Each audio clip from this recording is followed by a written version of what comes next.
এই জমিনে যিনি ইনসাফের কথা বলেছেন, শহীদ উসমান হাদিকে খুন করা হয়েছে। আল্লাহ, এখানে অসংখ্য ভাইকে শহীদ করা হয়েছে এই জমিন থেকে। এই ঢাকা ৮ থেকে গণ অভ্যুত্থানের অগ্নিগর্ভের স্ফুলিঙ্গ এখান থেকে নির্গত হয়েছিল। আল্লাহ, আমাদের উপর অনেক দায়িত্ব দিয়েছ। আল্লাহ, আমাদেরকে দায়িত্ব যেমন দিয়েছ তেমনি ভাবে আমাদের দায়িত্ব তুমি নিয়ে নাও। আল্লাহ, তোমার উপর আমরা বিশ্বাস করি, তোমাতে ঈমান আনি।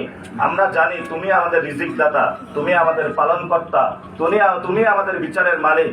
আমাদের সবকিছু তোমার কাছে সুপর্দ করলাম। হায় আল্লাহ, আমরা এখানে অসহায়। আমাদের বিরুদ্ধে যিনি কাজ করছেন ওনার অনেক টাকা, আমাদের টাকা নাই, কিন্তু আমাদের শক্তি এবং মনোবল রয়েছে। তুমি বলেছ যদি দুনিয়াতে আমাকে সাহায্য করতে চাও তাহলে দুর্বলের পাশে দাঁড়াও। হায় আল্লাহ, আমরা দুর্বলের পাশে দাঁড়াতে চাচ্ছি, মানুষের পাশে দাঁড়াতে চাচ্ছি। তুমি আমাদেরকে শক্তিশালী করে দাও।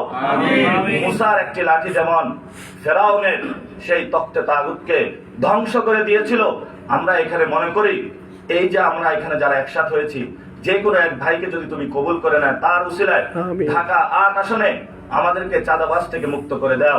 আমিন। টেন্ডার সন্ত্রাস থেকে মুক্ত করে দাও। আমিন। আমাদের উপর তারা থ্রেট দিচ্ছে, তুমি যদি নিরাপত্তার চাদরে আমাদের আবৃত করে দাও তাহলে আমাদের আর কোনো ভয় নাই। আমিন। শহীদ উসমান হাদি ভাইয়ের যারা ফ্যামিলি রয়েছেন তাদেরকে তুমি বাংলাদেশের নিরাপত্তার চাদরে এবং তোমার নিরাপত্তার চাদরে আবৃত করে নাও।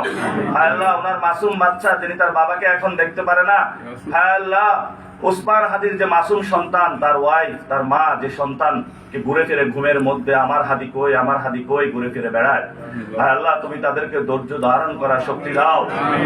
আল্লাহ, উসমান হাদি ভাইয়ের যে ইনসাফের কথা বলেছেন সেই ইনসাফের পথে আমাদেরকে রাখো। আল্লাহ, মুক্তিযুদ্ধে যারা শহীদ হয়েছেন সাম্য মানবিক মর্যাদা এবং ন্যায় বিচারের জন্য তাদের পথে আমাদের রাখো। আল্লাহ, ৯০-তে যারা গণতান্ত্রিক আন্দোলনের জন্য শহীদ হয়েছেন তাদের পথে আমাদেরকে রাখো।